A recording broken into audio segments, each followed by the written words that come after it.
መጽሐፈ ኢዮብ ምዕራፍ 12 ኢዮብም መለሰ እንዲህም አለ።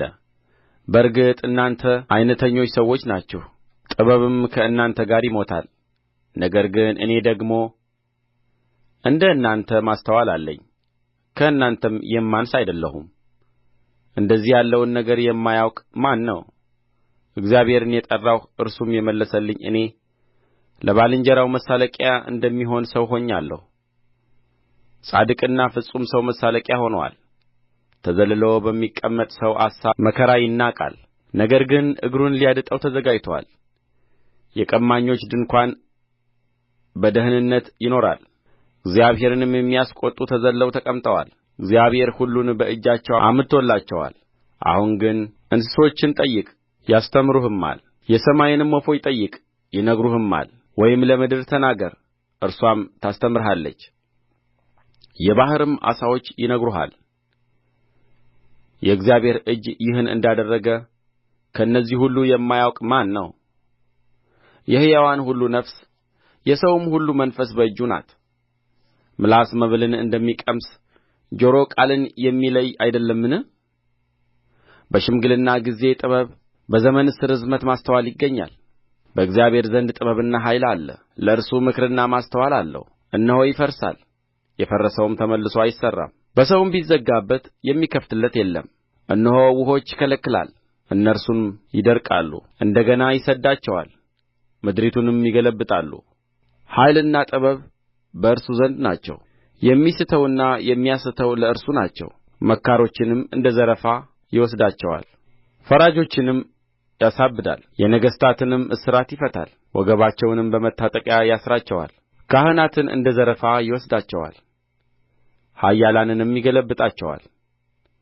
ከታመኑ ሰዎችም ቋንቋ ያርቃል፣ የሽማግሌዎችንም ማስተዋል ይወስድባቸዋል። በአለቆች ላይ ንቀት ያፈስሳል፣ የብርቱዎችንም መታጠቂያ ያላላል። ትልቅ ነገር ከጨለማ ይገለጣል፣ የሞትንም ጥላ ወደ ብርሃን ያወጣል። አሕዛብንም ከፍ ከፍ ያደርጋል፣ እነርሱንም ያጠፋል። አሕዛብንም ያሰፋል፣ እነርሱንም ያፈልሳቸዋል። ከምድር አሕዛብ አለቆች ዘንድ ማስተዋልን ይወስዳል፣ መንገድም በሌለበት በረሃ ያቅበዘብዛቸዋል። ብርሃንም ሳይኖር በጨለማ ይርመሰመሳሉ፣ እንደ ሰካራም ይቅበዘበዛሉ።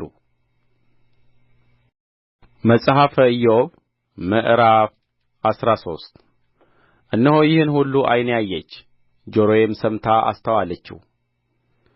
እናንተ የምታውቁትን እኔ ደግሞ አውቃለሁ፣ ከእናንተ የማንስ አይደለሁም። ነገር ግን ሁሉን ለሚችል አምላክ መናገር እፈልጋለሁ፣ ከእግዚአብሔርም ጋር ለመዋቀስ እሻለሁ። እናንተ ግን በሐሰት ለባጮች ናችሁ፣ ሁላችሁ የማትጠቅሙ ባለ መድኃኒቶች ናችሁ። ምነው ዝም ብላችሁ ብትኖሩ ይህ ጥበብ በሆነላችሁ ነበር። አሁንም ክርክሬን ስሙ፣ የከንፈሬንም ሙግት አድምጡ። በውኑ ስለ እግዚአብሔር ሐሰትን ትናገራላችሁን? ስለ እርሱም ሽንገላ ታወራላችሁን? ለፊቱስ ታደላላችሁን? ስለ እግዚአብሔርስ ትከራከራላችሁን? ቢመረምራችሁስ መልካም ይሆንላችኋልን? ወይስ በሰው እንደምትሳለቁ ትሳለቁበታላችሁን? በስውር ለሰው ፊት ብታደሉ ዘለፋ ይዘልፋችኋል። ክብሩስ አያስፈራችሁምን? ግርማውስ አይወድቅባችሁምን? ምሳሌዎቻችሁ የአመድ ምሳሌዎች ናቸው፣ ምሽጎቻችሁ የጭቃ ምሽጎች ናቸው። ዝም በሉ እናገርም ዘንድ ተዉኝ። የሆነው ነገር ይምጣብኝ። ሥጋዬን በጥርሴ እይዛለሁ፣ ሕይወቴንም በእጄ አኖራለሁ። እነሆ ቢገድለኝ ስንኳ እርሱን በትዕግሥት እጠባበቃለሁ። ነገር ግን መንገዴን በፊቱ አጸናለሁ፣ ዝንጉ ሰው በፊቱ አይገባምና እርሱ መድኃኒት ይሆንልኛል። ነገሬን ተግታችሁ ስሙ፣ ምስክርነቴንም በጆሮአችሁ አድምጡ። እነሆ ሙግቴን አዘጋጅቻለሁ፣ እንደምጸድቅም አውቃለሁ። ከእኔስ ጋር የሚፋረድ ማን ነው? አሁን እኔ ዝም ብል እሞታለሁ። ነገር ግን ሁለት ነገር አታድርግብኝ፣ የዚያን ጊዜ ከፊትህ አልሰወርም። እጅህን ከእኔ አርቅ፣ ግርማህም አታስደንግጠኝ። ከዚያም በኋላ ጥራኝ፣ እኔም እመልስልሃለሁ። ወይም እኔ ልናገር፣ አንተም መልስልኝ። ያለብኝስ በደልና ኃጢአት ምን ያህል ነው?